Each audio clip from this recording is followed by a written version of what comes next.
কিরে, তোর এত বড় সাহস হয়ে গেছে? তুই আমার আব্বার লাঠি নিয়ে মারতে চলে আছিস? হ্যাঁ আইছি।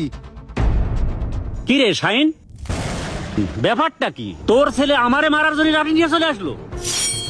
কি রে, তুইও সাথে রয়েছিস? আমি তো ব্যাপারটা কিছুই বুঝতে পারতেছি না। তা বুঝবা কেন? তুমি আমার বড় ভাই, কিন্তু তোমার ভাই বলতে এখন আমার ঘৃণা হয়। তার মানে? একে তো আপনি আমার আব্বার জমিতে ঠকাইছেন, তার উপরে 3 মাস জেল খাটাইছেন। এখন তো দুই বাপ্পিটা কিছুই বলবেন না। কিরে, তোর আব্বা জেল খেটেছে, সেই দোষ তুই আমার আব্বারে দিচ্ছিস কেন? তোর আব্বা অপরাধ করেছে, পুলিশে ধরে নিয়ে যে জেল খাটাইছে, এ জায়গায় আমার কি দোষ? বড় কাকা, সামান্য জমি নিয়ে আপনি এত নিচে নামতে পারেন? আমি কোনোদিন ভাবতেও পারিনি সব নাটের গুরু আছে আপনার দুই বাপ্পিটা। কিছুই এখন আপনাকে মনে পড়তেছে না? না কি করিলেন 3 মাস আগের কথা মনে করে দেখেন তো। ওই ভুল কাজ আমি করবার না। আমি আব্বারে থানায় পাঠাই দিছি, কইছি ওদের বাপ্পিটা দুইজনের নামে জিডি করে আসতি। ওদের এই অন্যায় বহুত সহ্য করেছি, আর সহ্য করবো না।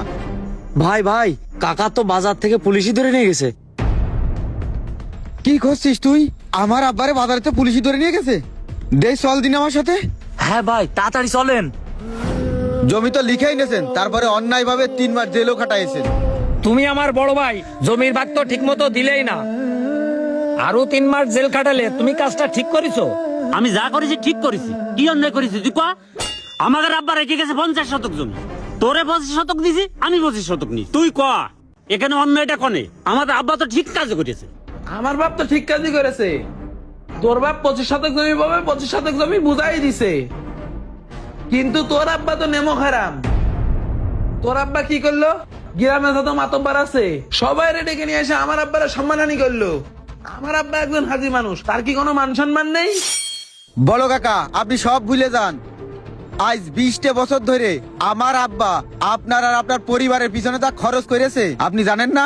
এইটা কি আপনি অস্বীকার করতে পারবেন? নিজের মুখে স্বীকার করেন, কখনোই অস্বীকার করতে পারবেন না।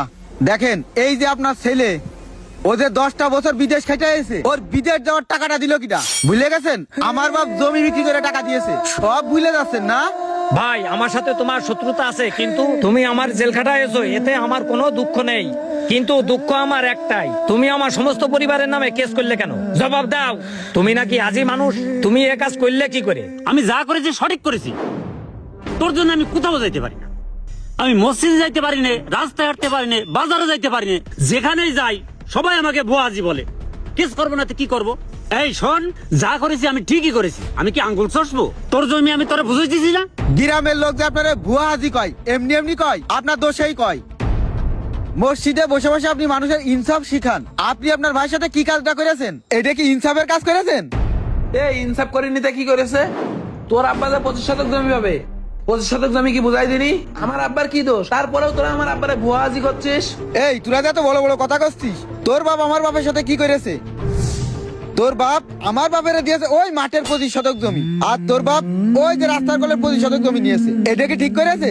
তাই এই মাঠের জমি আর রাস্তার কলের জমি কি এক? মাঠের জমি আছে 50,000 টাকা করে শতক, আর এই রাস্তার কলের জমি শতক আছে 3 লাখ টাকা করে। বড় বড় কথা করছিস। মাঠের ভিতরে 25 শতক জমি, আর তোর বাপ নিল রাস্তার কলের জমি। এটা কোনো ইনসাফ না? ওই হইলো, তোর বাপ তো আমার থেকে 15 বছরের ছোট। ওরে শোন, আরে তোর দাদা মরে যাওয়ার পরে আমি তাদের বড় করেছি, বিয়ে দিছি। তোরা তো একটা ভাই একটা বোন, আমার তো 4 ছেলে। কম হয়েছে তাতে কি হয়েছে? এবার পাই টু পাই বুঝে নিতে আস। তোমার ছেলে পেলে বেশি বলে তুমি রাস্তার পাশের জমি একা নিবা? বড় কাকা, আমার আব্বা সারা জীবন আপনাকে জন্য করতে নিজের জন্য কিছু করতে পারিনি, আমাকে জন্য কিছু করতে পারিনি। এখন সে চিকিৎসা করার টাকা পাচ্ছে না, সামনের মাসে তার ইন্ডিয়া নিয়ে যাওয়া লাগবে। এখন তার বুকে রিং বানানো লাগবে, অনেকগুলো টাকা লাগবে। শোনেন, আমি এখন এত কথা করতে যাচ্ছি না। রাস্তার কোলে জমি হিসেব করে আমাকে বুঝাই দেন। তুই যত যা কোস না কেন, রাস্তার পাশের জমি তোর 1 ইঞ্চিও দেওয়া হবে না। তাতে তোর বাপ রিং পরাকার ইঞ্জিন লাগাক, তাতে আমার কিছু যায় আসে না। এই চল। টাকা দাঁড়ান। কি হয়েছে? আপনি মরে গেলি ওই 3.5 জায়গায় লাগবে না। শোনেন, আপনি এই যে জায়গার বড়াই করতেছেন না, এই জমি কিন্তু আপনি কবর এনে যেতে পারবেন না, মনে রাখেন। আপনি আমার আব্বারে ফাঁকি দিয়েছেন না, এর বিচার কিন্তু আল্লাহ করবে, এইটা মনে রাখেন। এই জমি ছাইড়ে দিলাম, কাল কিয়ামতের ময়দানে এই জায়গা বুঝে নেব। আব্বা চলেন।